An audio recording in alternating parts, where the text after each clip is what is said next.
Tout va bien, Philippe? Très bien. Et toi? Bon, de mon côté, tout se passe très bien. La connexion est bonne. J'espère qu'elle va être bonne. Sometimes the Wi-Fi is up and down, but globally it's okay. It's a mystery of the IT. Si je comprends bien, on est déjà en ligne. Et je pense qu'on peut partir dans peu de temps. Tu choisis, tu décides. Voilà. Fawaz. For me, it's okay. So, good afternoon, everyone. I'm Dr. Bernard Lallemand, orthopedic surgeon at DxBone. I would like to thank you for attending our 5th live broadcast for DxBone Forum.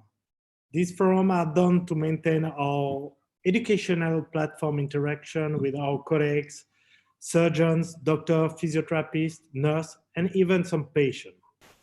This forum, like the previous one, will be available to revisit at any time at our DxBone channel on YouTube.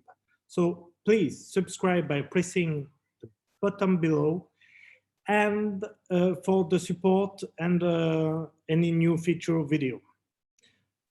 In this 5th live forum, Dr. Philippe Landreau, our Chief Medical Officer at DxBone, will present what are the new challenges in 2020 in cartilage surgery. I will be moderating this session. For any question you ask the chat thread during and after the presentation, we will do the best to answer all your questions. Dr. Landreau, you have the microphone and lead us through your presentation. Merci, Bernard. Hello, everyone. I'm very happy to be here again for this topic, and I will share my presentation to start. I would say that probably this is one of the most challenging pathology in the osteoarticular field. Actually, at least in my experience and in the experience of any surgeon, because we know that it's very difficult to restore non-anatomic cartilage. So the purpose of my presentation will be to try to clarify what are the different type of cartilage technique. So we will talk about surgery mainly. We can discuss other treatment, but it will be focused on the surgery because I'm surgeon. And to give you the last update, the last evidence on the different technique. First of all, and I believe that everyone knows that it's important to understand that the chondral and the osteochondral defect of the knee, because we will focus this topic and the discussion about the knee, but we can discuss about other joint, are really common. It's very frequent. And for us surgeons, we see very frequently, every day, cartilage lesion, more or less important. It can be after acute injury or following repetitive microtrauma. It can occur not only in isolated fashion, but with combined ligament and meniscus tears. This is very important to mention. And definitely, a cartilage lesion, when it's significant, can impair the quality of life. And of course, the risk at long term is to develop osteoarthritis, degenerative joint disease. And the particularity of the cartilage, it's not like a lizard tail, you know, there is a very low potential for spontaneous repair. It's not like the bone. The bone, when there is a fracture, if there is no big displacement, there is a regeneration of the bone naturally, and the body is fantastic for that. But the cartilage is completely different. When there is a lesion of the cartilage, usually only fibrotic tissue can replace the cartilage, but the cartilage itself cannot differentiate and regenerate. So this is the main reason why this is a difficult clinical challenge, and particularly in young population and athletic population in general, because it can really affect the daily life. I'm talking about the ICRS grade 3 and 4. What is ICRS? It's International Cartilage Repair Society, which define 4 grades of cartilage lesion briefly, but I think it's important because otherwise we don't know and we don't understand what we are talking about. The grade 0 is normal. The grade 1 is nearly normal, so it's a small lesion which doesn't affect the function of the cartilage actually. The grade 2 is clearly abnormal, but it's less than 50% of the depth of the thickness of the cartilage. Grade 3 and 4 are the more important and the more challenging. Grade 3 is more than 50%, but the lesion doesn't go through the subchondral bone. And abnormal lesion 4 is through the subchondral bone. This is the typical advanced osteoarthritis. If you see on this slide, I put for you the grade 0. You know, the cartilage is a beautiful structure, very nice. When we go inside the joint, it's perfectly flat with a color, nice color, and you know, it's almost shining. The grade 1, it's when you have this kind of small lesion. So we know that we cannot say that it's normal if we compare with this one, but it's not very important. Grade 2, less than 50% of the depth of the cartilage. This is a grade 2. Grade 3, we reach almost, or we reach the subchondral bone, but there is no damage of the subchondral bone. And grade 4 is this one. Obviously, you see that there is no more cartilage, and you are directly in contact with the bone. Hunter in 1743, it's incredible, mentioned already that when the cartilage is destroyed, it is not recovered. So he already mentioned the fact that there is a poor potential of healing of this articular cartilage. Then I put some different names which are important, and doesn't mean that others are not.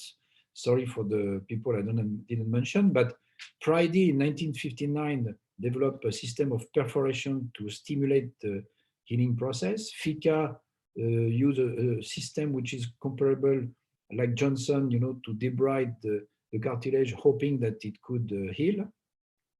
Our friend Brittberg and with his colleague Peterson developed the autologous chondrocyte implantation, in 1994. So it's really history of medicine. Brittberg is one of the best specialists in the world in that, and he used to work with us several years, and we learned a lot with him. Stedman in the US in 1997 described the macrofracture, and Angodi in 1997 described the mosaic-plasty, and I will describe that in the next slide. So I usually, when I describe the different technique of articular cartilage repair, I separate them in that way, because otherwise it's very confusing and we don't understand very well what kind of repair, regeneration, substitution, and so on. If you exclude the palliative method, which are chondroplasty, debridement, completion, so just cleaning in summary, we have three main chapters of cartilage repair and other techniques which are a bit different. The first one in blue is what we call the reparative technique. It's the bone marrow stimulation. We try to stimulate the reparation and the repair of the cartilage by the patient himself or herself. So we stimulate to make the body reacting and to repair.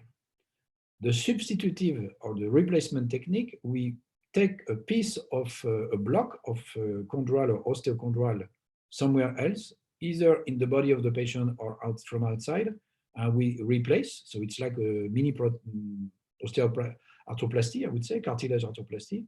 And regenerative, then we call the lab, and we develop a different technique for regeneration and culture.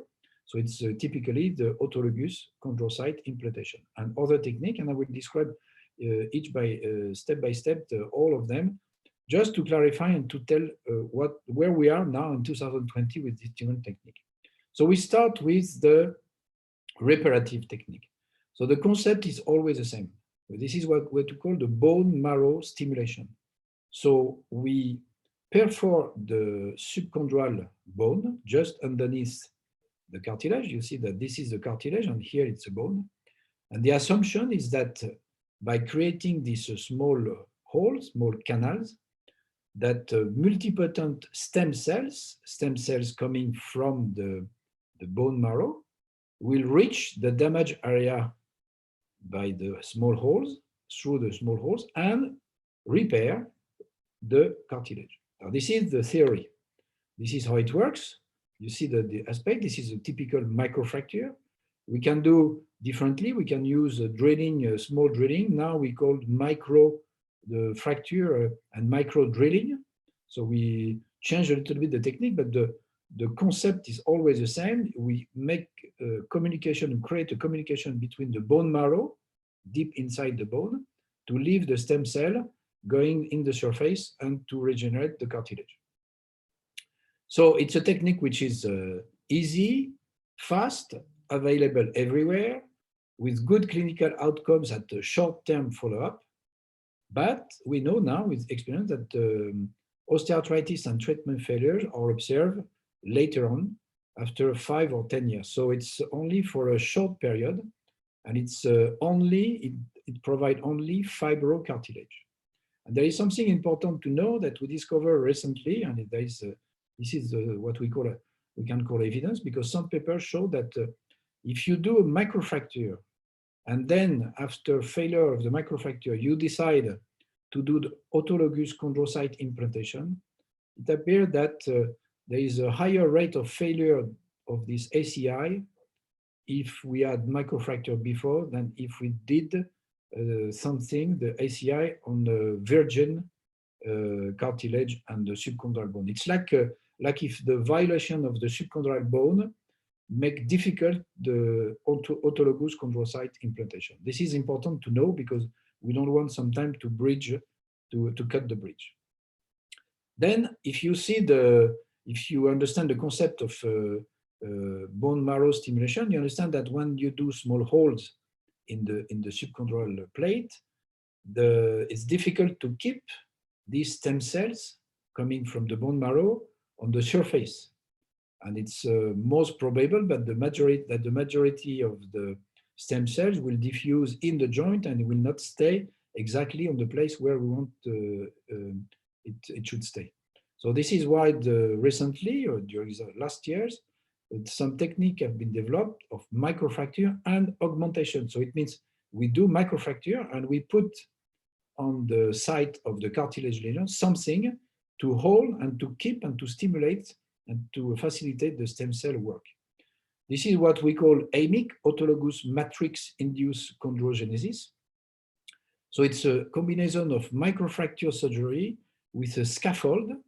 And this scaffold, we act physically to stabilize the clot, to stabilize the blood which is coming from the bone marrow, and to enhance the marrow-derived repair. It can be a physical membrane, so it can be a sort of patch, or it can be a liquid hydrogel. So if it is a patch, we have different, I will not go to the detail on different brands because the purpose of the presentation is not to go in these details, but roughly, imagine that you have a physical membrane, either a porcine-derived collagen membrane or a polyglycolic acid or a hyaluronic acid, and I will talk about this one, Yellowfax.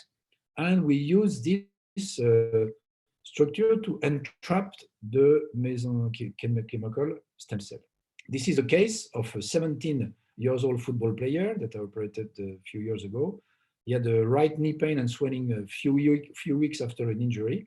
And when you look at the MRI, you see that there is a big cartilage lesion on the trochlea here with a flap.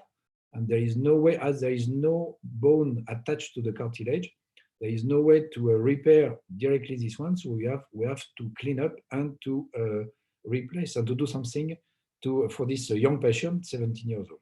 So this is where I use the Yaroflast. I have no conflict of interest with that. I'm not involved with that. So just for your information. So it's hyaluronic acid, based on the hyaluronase. It's like the injection that we do for early stage of osteoarthritis in the knee or other joint. And this is a structure we keep the blood and the stem cell in place. And there is apparently a stimulation of the cell proliferation and the proliferation and differentiation. This is the video of the surgery that I did a few years ago. So, you had a big flap and a hole.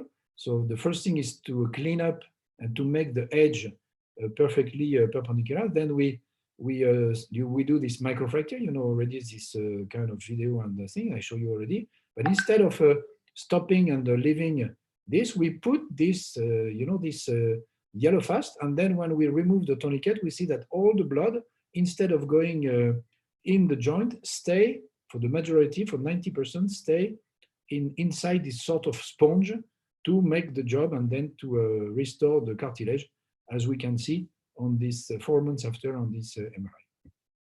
Now it can be a liquid hydrogel, so it's not a membrane, it's not a physical membrane, it's something that we inject. And I will show you one of my preferred technique, because I did have some years of experience now. It's this, we call that the BST Cargel, and it's a chitosan. The chitosan polymer is one of the more frequent and more abundant collagen in the world, and it's mixed with the patient's own blood. And this hydrogel, which is with chitosan and blood, is applied on the microfracture area. And this clot, this sort of hydrogel gel, physically stabilize the blood clot in the cartilage defect, provide matrix to strengthen the clot, and increase adhesiveness. So it's the same concept to keep the blood and to keep the stem cell in place on the cartilage area. What evidence about that? The short-term clinical outcomes and the MRI result of this technique are, in general, the microfracture and augmentation, not only BST Cargel, are very positive in the short-term follow-up. Then some study more than 2 or 3 years are quite controversial. So there is nothing definitive and nothing clear, but there is a nice paper with 5 years follow-up comparing BSD Cargel and microfracture alone. So one side it's only microfracture, the other side it's microfracture plus BST Cargel. And this study showed the superior repair tissue quantity and quality over the microfracture alone, and but the subjective outcomes were similar. So the anatomical restoration, and I will show you one case, are very interesting, knowing that if we do microfracture or microfracture plus Cargel only, the subjective outcome are almost the same. So it means what it will be in the future. And this is a case that I did a few years ago now, one of my first case, 27 years old football player, recreational football player, with a chronic lateral knee pain. And you can see on the MRI that there is a huge, we can say huge because it's not frequent to have this kind of lesion on the lateral tibial plateau. You can see that on the lateral view as well. And you see that it's almost in the middle, a little bit posterior. So we use this BST Cargel. So we mix a little bit 2 small bottles, then we put the blood, and at the end we keep some gel, hydrogel, mixed with the blood.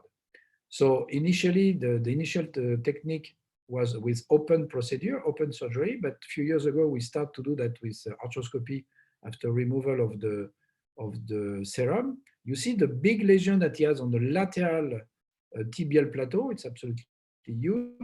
So the lateral meniscus, and then in air we inject this gel, which is stay like this during 15 and 20 minutes, and you see that it's become a gelatin, and it's fixed and it stays in place in the joint.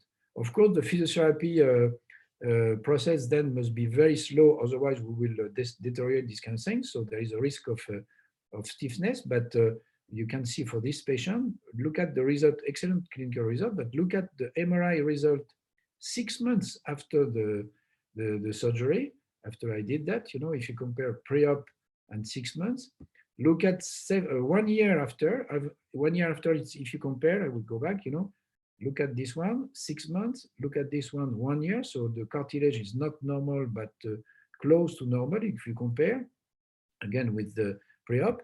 And I had the chance to do arthroscopic control. The patient agreed, and he had no problem, so we could do arthroscopy to control. And you see, it's far from perfect, of course. It's not the normal aspect of the cartilage, but definitely there is something here, and we can imagine that maybe after 2 years, the lesion can even progress, and the repair can even progress. So interesting, it's not magic, but it's something we're interesting in the reparative and bone marrow stimulation.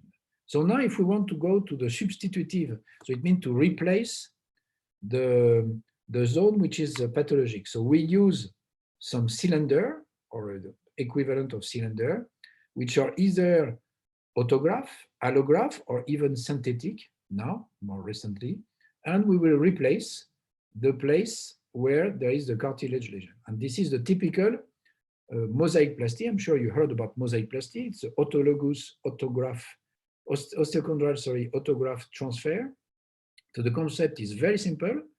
The defects are filled immediately. So it's a one stage. We do that in one stage with osteochondral cylinder. So we use osteochondral cylinder to fill the gap here, and we can immediately repair. We need to repair and to reconstitute more than minimum of 70% of this area.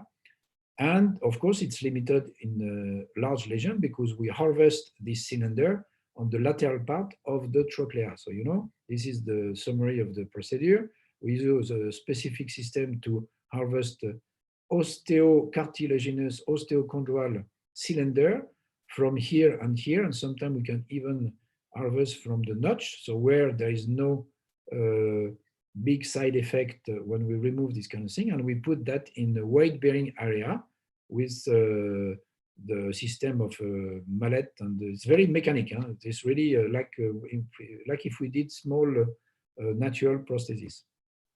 So this is in real life. It was the arthroscopy through a small portal at the end. So you can see that the two holes are made in the cartilage lesion, and then the two cylinder can fill this gap on the medial condyle.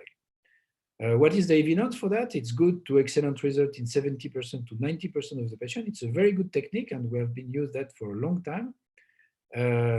It can be good until 10 years after the surgery, but clearly the failure rate increase in patients older than 40 years old. So it means the cartilage after this age on the lateral side of the trochlea is not so nice, probably, to be used for repair. And if the size of the defect is greater than 3 square centimeter, it's clearly not enough, because we cannot harvest more than a few cylinders around the trochlea, and we need to go to other technique. And this other technique can be an allograft. So instead of using autograft that we harvest on the knee of the patient, we can use allograft with the same concept. And the big advantage is that we can use bigger allograft. Of course, there is no limitation, but it's a higher cost, risk of infection, immune reaction, and of course, sometimes limited graft availability. We're happy because in Dubai we can use that, but it's not the case everywhere. You see, when you have a big lesion to replace, we drill and we make a cylinder, we harvest from an allograft coming from a bank, and we use the same size, and we can fill the gap with good result, 80% at 10 years and 60% of survivorship at 20 years. So it's a good technique, and it's for a big lesion, I like to use this kind of allograft. Now, in the same chapter, substitution, replacement, instead of using osteochondral autograft or allograft, we can use some synthetic cell-free substitution. And I will take the example of the Regen, which is quite popular in the world. We used, it's looked like a osteochondral lesion. So with this part, which is a cartilage layer, it's equine collagen. This part, which is subchondral and chondral and osseous. So, the lab prepare a sort of a layer which look like the normal osteochondral structure with collagen from equine, and then provide that. So the big advantage, we can use that, it's on shelf. You can use that whenever you want. You don't have to harvest on the knee itself. And the results are quite interesting. Now, if we go after the reparative, the substitutive, and the regenerative, we go with the regenerative cell-based, the so-called autologous chondrocyte implantation. This is a 1 or 2 stage procedure, and we use either autograft, as it was described by Brickberg and Peterson a few years ago, or now allograft chondrocyte. The concept is quite simple again. but it's in 2 stages. We harvest some piece of cartilage cells during a first stage arthroscopy. We only do that. We send that to the laboratory, and with engineering and the culture, we can have a sort of substance that we put back on the place of the previous cartilage lesion. And originally when the Peterson and Bridberg described that in 1994, they use a piece of periosteum from the tibia to cover the area which was pathologic, because then we inject, it's a liquid, we inject with a syringe. Since this time, of course, there have been a lot of progress, because, you know, with the periosteum, we had some calcification, some problem. Then we use a sort of collagen membrane, and now we use a scaffold, a little bit like the technique I show you for the microfracture plus augmentation. So this is a bit complex. I will show you my simple draw, which is, if you remember the draw of the ACI, it's 2 slides ago. So you do the same thing. You harvest the cells, you send that to laboratory, but instead of sending you a syringe with liquid, the laboratory will use a scaffold, and they will put a preparation that you can use immediately with the scissors. And inside the scaffold, you have plenty of cartilage cells that you can fix easily, and it's much more stable than the first technique described by Bridberg. And Bridberg himself used this kind of structure as well now. This is what we call MACI, matrix-induced ACI. So it's autologous chondrocyte implantation, but we use a matrix induced. So what evidence about that? This first generation of ACI, I told you, had some complication, graft failure, delamination, calcification, hypertrophy of the graft sometimes. The second generation reduced the incidence of graft hypertrophy with collagen. And we can say now that the ACI provides durable, and this is durable outcomes, with a survivorship of 70% at 10 years and an improved function in 75% of patients. This is not wow, but this is better than nothing. Now we have different variation of this ACI using with tissue engineering, neocartilaginous tissue. I will not go into detail, but this is always the same concept. And you know, there is every year new technique trying to improve the previous technique. The only problem that to give you an answer which one is the best is that we need 5 years, 10 years, 15, 20 years follow-up to really give an answer about the true efficiency of this cartilage repair. Now we go for the other technique before to conclude, because I have to mention this kind of thing. You know, it's a one-stage procedure, 2 main. Maybe you heard about that. Just to let you know, it can be a cartilage autograft implantation system. So it means we use a minced autograft. So it means we harvest the cartilage a little bit. We mix with like in your kitchen, and then we mix that with a biodegradable scaffold, and we insert this in the region of the cartilage. Otherwise, we can use now allograft from a less than 13 years old unfortunate patient, where we can use directly this kind of thing. And this is the kind of image that we can see, and we can show you with this cartilage autograft implantation system, or the particulated juvenile articular cartilage allograft with some result which seems to be quite promising as per the last study provided by Mats Bridberg. And of course, I didn't go in the detail with these 2 procedures, which are not surgical procedure, but they are stem cell and growth factor. Some papers have a tendency to show that there is an equivalent result sometimes between the stem cells or growth factor, more stem cells, and the ACI, autologous chondrocyte implantation. But again, this is always in the short term, and we need to see the result in long term. And this is why there is still limited evidence for this kind of thing. So now briefly, if we compare the different technique, microfracture osteochondral autograft transplantation. So it means mosaicplasty. The big difference is that mosaicplasty looks to be better in athletic population. And this is why I use this kind of thing in athlete population. And it's worse for microfracture if the lesions are more than 2 centimeters diameter. If we compare microfracture and SEI, I told you that at the early follow-up, early delays, it's good, but it deteriorates for the microfracture in the long term. And this is the big difference between SEI and microfracture. SEI is more complex, but SEI provide a better result in the long term. Now, if we compare mosaicplasty and SEI, it's equivalent in short term, but for the larger defect, again, SEI has superior result because I told you that the mosaicplasty is limited in terms of size and diameter. And clearly, when we compare the 3 main techniques, microfracture, mosaicplasty, and SEI, there is no clear difference, only tendency. So it means we have still to work in the future for the evidence. What about the return to sport? Because it's interesting for us to know what we can expect for our patient.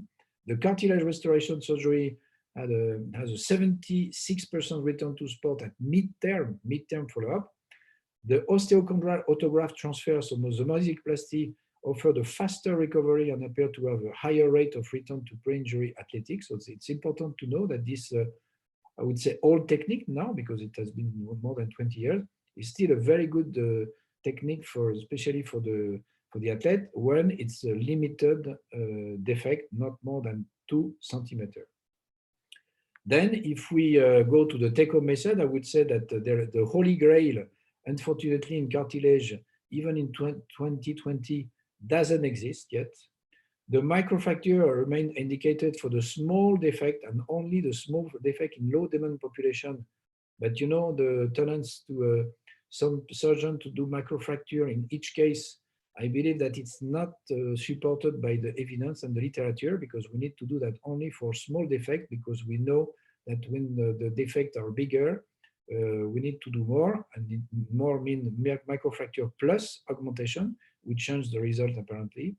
The osteochondral autograft provide more rapid improvement in terms of clinical outcome than SEI or microfracture in athletic population. So we need to keep that in mind. In athletic population, mosaicplasty is good, but SEI provide a more durable repair tissue if we are talking about large defect. And of course, don't forget to treat in the same time alignment, ligament, and meniscus, but I didn't talk about that because we don't have, we are short on time to discuss about this exciting topic. So to summarize, for you in your practice, you should remember that if the size is less than 2 centimeters, the microfracture is still a good indication. Of course, even more if it is a microfracture plus augmentation. The mosaicplasty for high demand and the athlete people is, for me, the preferred and the best technique where we are talking about ICRS grade 3 and 4, so significant defect. When the size is between 2 and 4, the mosaicplasty still okay, but the limit is 3 centimeters. And the autologous chondrocyte implantation is good, but it needs to be available. And if it is not, the microfracture plus augmentation like Hydrogel are good for that. And if it is more than 4 centimeters, it's really big problem, because it's especially if we are talking about a young population. SEI is an indication, or osteochondral allograft if it is available. And you know that more the size of the cartilage lesion is important, of course, more it's a challenging issue and difficult case to treat. Thank you very much. So I will stop sharing my, and I'm ready for the question and discussion or clarification. First, it's easy. Thank you for this fabulous presentation. We received few messages concerning this. Your experience in this field is unbelievable, and always your presentation are amazing with this beautiful picture.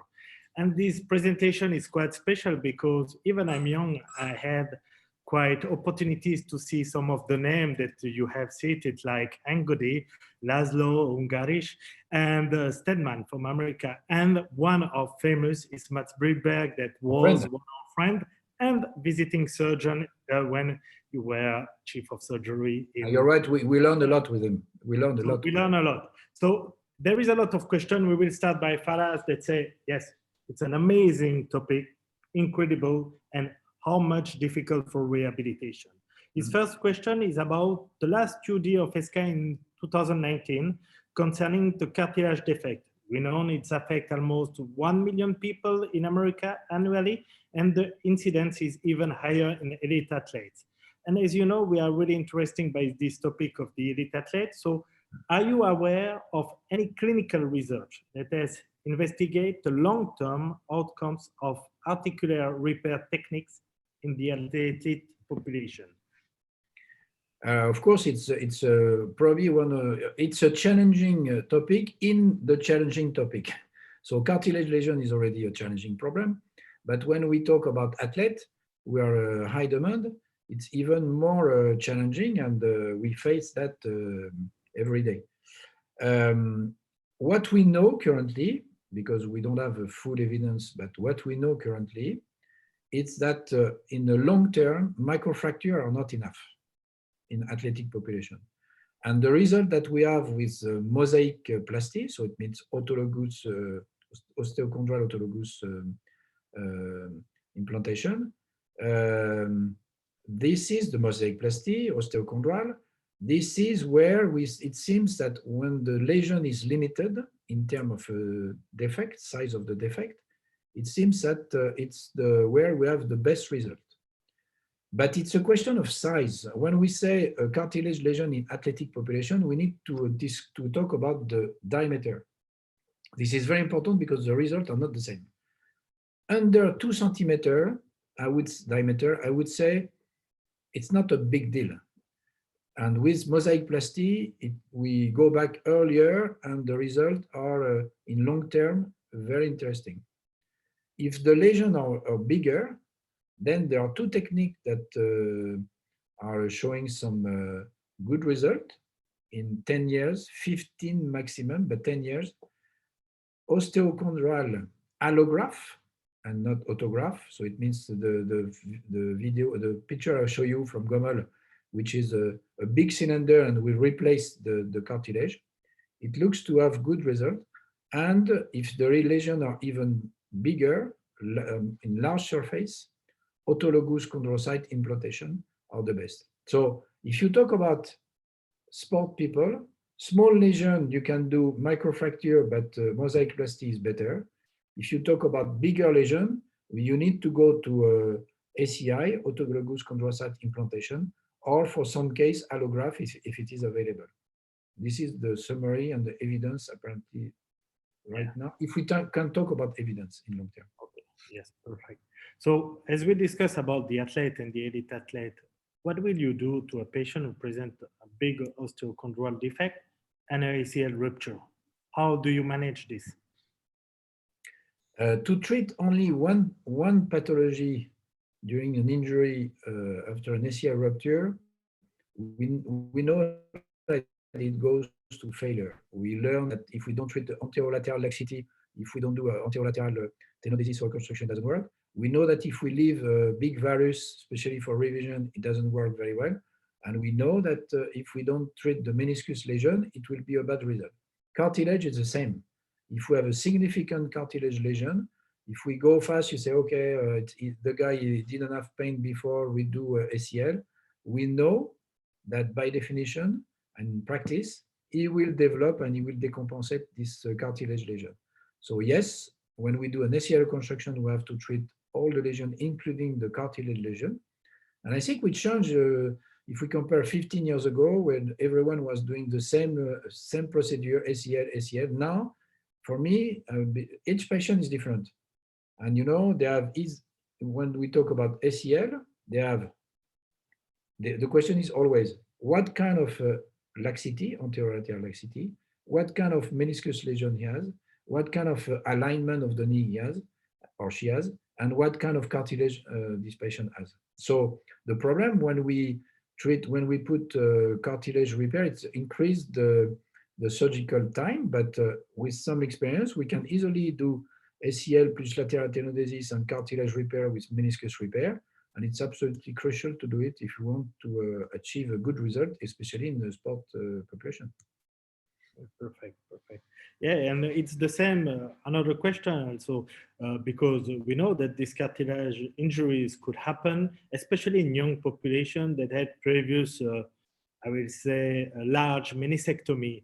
So, and you know that sometimes these patients have some mild instability residual due to the meniscal resection. And what you do if you plan to do for this young patient a meniscal transplantation? Will you also repair the cartilage lesion that is often a grade 3 or 4? This is a very good question, because this is probably the limit of our currently of our, this kind of surgery. We know that the good result for a meniscus transplantation are achieved if there is no significant cartilage lesion in the same knee, in the same compartment. So I would say that in my practice, if you have no more meniscus, it's not frequent to operate the patient enough. I would say, usually you don't have time. Usually the patient come to you, they have already small cartilage lesion, and this is why they have pain. And it's the ideal, the perfect situation. It's a total meniscectomy, no cartilage lesion, and the patient comes with pain. Usually when he comes for pain, he has already cartilage lesion. Unfortunately, in some case, he's coming at the late stage of cartilage lesion, and we know that the meniscus transplantation in this case is not very efficient. It doesn't work very well because it's like if all the symptoms are due to the cartilage lesion. If you have a small cartilage lesion on the tibial plateau, on the condyle, less than 2 centimeters, if there is a total meniscectomy and the patient is young, this is still a good indication to do both, to do cartilage repair and meniscus transplantation in the same time. But these cases are really case by case. It's a gray zone that we start to know what to do, but probably with the later result of a meniscus transplantation, maybe we will change our indication and our surgery in the next years, I believe. Yep. It's really rare to see them without any injury, because and we have to correct the alignment, of course. If you don't correct the alignment, it doesn't. It's exactly what Hatem Jema proposed, like question. So what is your advice for an athlete to present a misalignment, valgus, or varus deformity, and an early stage of cartilage lesion, grade 2 or 3? Grade 1 or grade 2, I will not do a specific procedure.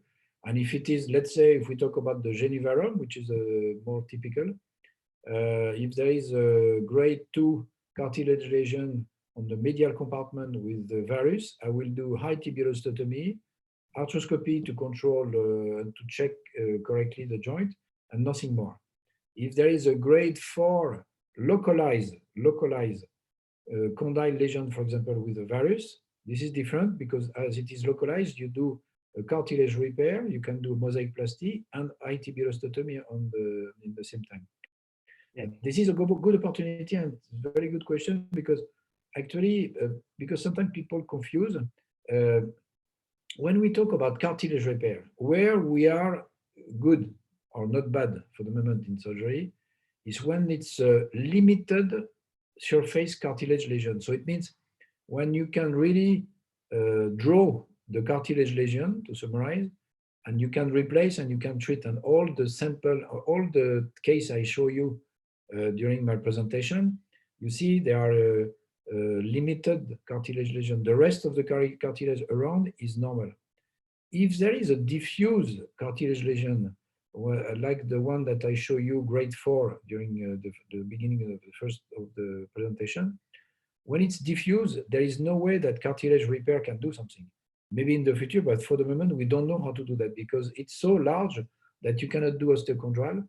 If you do autologous chondrocyte implantation, as you don't have a normal cartilage around the lesion, there is no chance that you could restore the normal cartilage on the surface of this tibia or this femur. And actually, we talk about osteoarthritis. This is where we talk about osteoarthritis. By definition, it's when it's a diffuse lesion, and then it's too late to do cartilage repair. So then you can go to tibial osteotomy, of course, if it is the case, stem cell, growth factor, and all this kind of treatment, but not cartilage surgical technique. You discuss about tibial osteotomy. If there is any valgus deformity, but in case of a varus deformity, a varus deformity in case of valgus deformity, are you doing something on the? You know that we are keen to do a high tibial osteotomy in case of varus, but for valgus we are more prudent because if you do because you know for biomechanical reason, even a knee at 0 has a varus already varus stress due to the fact that when we walk, it's alternative weight on each leg. When it is a valgus, if there is a significant or important valgus with the cartilage lesion, yes, we can do varus correction of the valgus, but usually we do the osteotomy in the femur because usually when there is a valgus, there is hypoplasia of the lateral condyle. So it's a surgery which is a little bit more complicated, but this is not the point because it's a surgery more complicated but feasible. But we know that the effect of the femur or tibia osteotomy to correct the valgus has less effect than when we do that for the genu varum. Yeah, perfect. So from Reggie, thank you for sharing your expertise. You are one of the best of the world. So we said that? It's Reggie too. So she thank you so much. So thank you. I know now, Reggie, that I can pay you. Remind me that after the. So from Tamim Hamoud, he asked, in your opinion, should there be a different approach when talking of the surgery intervention and the rehabilitation? Say it again, I didn't get the question. Is there a different approach about the rehabilitation and the surgery? So it means if we do microfracture, yes, or a different between the different technique. Yes. No, in general, but I will talk about particularly microfracture. In general, during the physiotherapy, early mobilization is good because it's good for the physiology of the knee, and early partial weight bearing is good because it stimulates the process of healing. Having said that, it's not true for all technique. Microfracture, it has been shown that the non-weight bearing doesn't bring anything in comparison with the partial weight bearing or even the full weight bearing. So for microfracture, you don't have to wait too much to go to weight bearing. For autologous chondrocyte implantation, definitely if you go with weight bearing, the risk is to damage the patch and to mobilize the patch, so you should not do that. So it means for the autologous chondrocyte implantation, you have to wait before to put the weight on the knee. And there is a specific case of the Cartilage that I show you. You see, it's a gel, and you can imagine when it's a membrane, you can start early mobilization without risk if the membrane is well fixed. But when it is a gel, the gel is not fixed by itself. It needs some adhesion of the lesion. So during my protocol after a BST Cartilage is 10 days full extension in a brace with mobilization only 10 degrees, not more. And then you leave the time of the cartilage to have some adhesion on the defect, and then progressively you mobilize the knee. And the weight bearing, it's like for autologous chondrocyte implantation, you have to wait enough time, so usually 6 weeks minimum. For the mosaic plasty, usually we are more less conservative, and we can have a partial weight bearing depending on the surface, which is graft, of course. Perfect.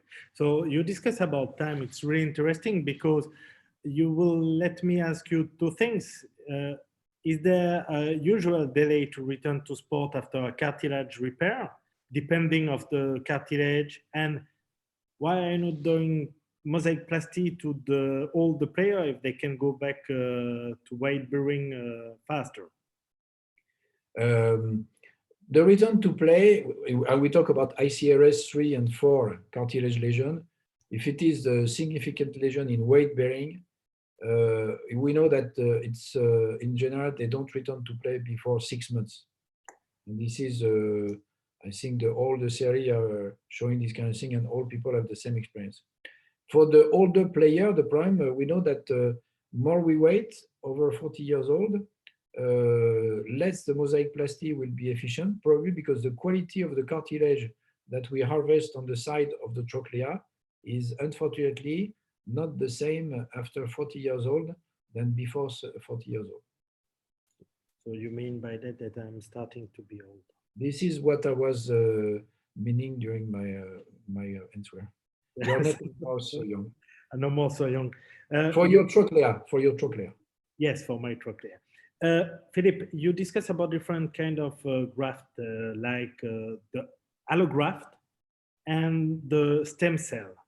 Mm-hmm. Is there any risk about this not autografting? Because when we are doing the classic mosaicplasty, you take bone plug, like for the allograft, but it's not your body. And what are the risks about this stem cell? Is there any risk to transfer, I will say stupidly, expansion, growth, or risk of cancer?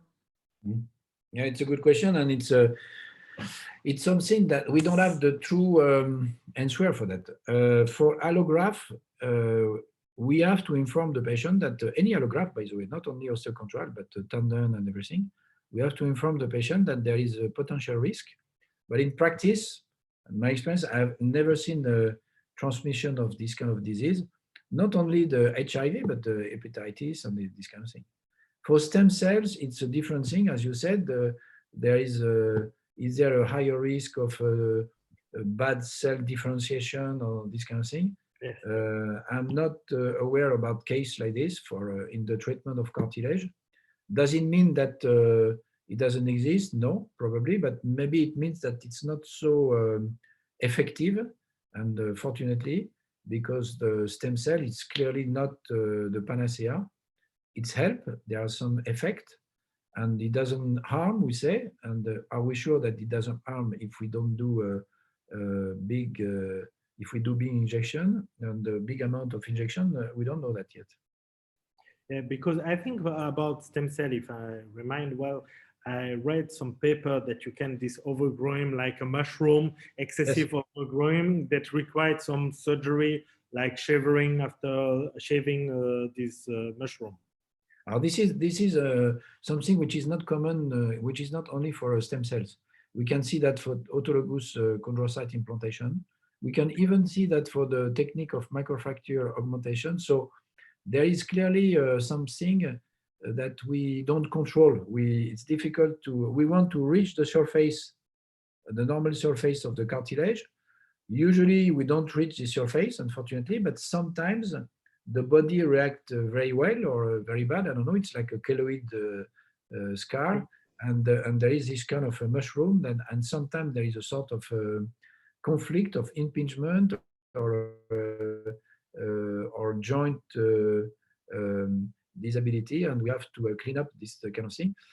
In my experience, I don't have rarely. It happens rarely. So I believe that the risk is more not enough healing process than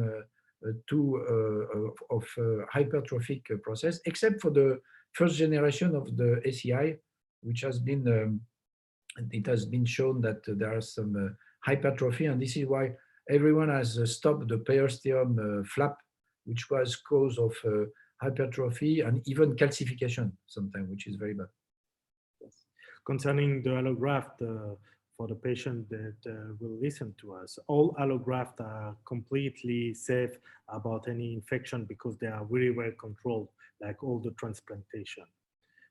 Because Dr. Philippe said that there is a risk of a virus, but we have really strict, good control allograft. So the risk we cannot say zero, but we have never seen such complication so far, but we cannot. So an interesting question from Mokhtar Kaur. He said, thank you for this interesting topic. Could the knee cartilage be replaced totally? Yes, by the name is arthroplasty. Yes, so I think it's except the total knee arthroplasty, it's no more possible. What is the limit? No, I believe the question. No, the question of Mokhtar, I understand. Question is to say instead of because this is the ideal situation. Instead of putting a knee, for example, arthroplasty, Yes, we could imagine to in the future. The dream is to be able to restore some osteocartilage surface instead of putting an arthroplasty. And this will be the pure and complete dream technique for cartilage repair. But unfortunately, I don't think it's tomorrow, maybe after tomorrow. you will present this new challenge in 2030. Yes, minimum. But in medicine, sometimes we have some surprise. I still have two questions. From Hatem Jema, what is the common complication of the cartilage repair procedure? Failure. I would say that I would summarize by failure, unfortunately, and this is the main thing. So we have discussed about the cartilage, and you know, last week I discussed about a beautiful topic that we can have in the capitatum. What about the osteochondritis dissecans lesion? Yeah, this is very. I didn't treat that in my topic because the. By the way, I can show you because when I prepare my case, I prepare. If I can show you a slide quickly, I would be happy. And I will answer to your question at the same time. In OCD, osteochondral dissecans, we have a big piece. Yes, I found my slide, and I will give you that immediately if you don't mind. We have time. We still have 5 minutes. Yeah, just 1 minute. So this is the osteochondral dissecant. This is the lesion. So you see, OCD is an osteochondral lesion, but it's a sort of malunion or necrosis. So there is one piece which is not consolidated, and we see that in young population. You see this case is a teenager. So it makes some pain because there is a micromobility. And either you have a fragment which is completely deteriorated, and unfortunately, in this case, you have to do mosaicplasty or a graft. It's a bit complex. But when we can do the things in time, like this one, I operated this guy, I think 4 or 5 years, if I remember. And you see, there is a flap. You can keep the fragment, you clean up inside the lesion. You can put some spongious cancellous bone inside to fill the gap, and then you fix with small screw which are inside the bone, so there is no, of course, risk of damage of the opposite side. And you see that we can restore perfectly the surface of the condyle. And this is a case of cartilage lesion, but in this case, you keep and you are conservative, particularly in young population, because they have a potential of healing process which is better than in young than in athlete. Than in a young, older population, of course. Yeah, so, and Fethi Regreg asked this question, the prognosis of cartilage injuries in young athletes. So it's essentially OCD as you show on this MRI, the physis was not closed. And yeah, and I think he mentioned as well when it happened in 14, 15 years old after a trauma. This is a real big challenge. Honestly, when there is a grade 3 or grade 4 cartilage lesion in a 15 or 16 years old patient in the middle of the medial condyle, unfortunately, it's rare. This is a real challenge, and I think we need to treat everything, ACL, meniscus, cartilage, and to do the maximum of effort to treat this patient. Otherwise, 10 years after, and we see regularly. I saw before yesterday, patient with this kind of thing with diffuse osteoarthritis after ACL and cartilage lesion done 10 years ago. And I don't know exactly what was done, but now the guy has difficulty to walk, and we don't know what to do because he has early stage of advanced osteoarthritis, and he's 35 years old. And he will have a knee arthroplasty maybe in 10 years, unfortunately. It's the problem of the instability in the cartilage, shoulder, wrist, and the knee. It's the same problem. Daniel Demkiewicz asked a good question. What is your experience with healing time? You replied to this question. And when the cartilage gets resistant to the shear stress. So the question is, how is the when the cartilage will be resistant to the shear stress? Yeah, after the surgery, you mean? Yes. Apparently, it's 6 months. This is why the return to sport is not allowed before 6 months. And even at 6 months, some papers show that it's still a risk. And there are some team and some paper, like for the ACL, by the way, telling that don't do anything stress before 12 months. Okay. 12 months. It's long, it's long. And Wissam from Aspetar asked us a beautiful question because you discuss about ACL and you tell that the main complication is the failure. So what do you propose for surgery after failure of cartilage repair? It's always like any surgery when there is a failure. First of all, we need to understand why the surgery failed.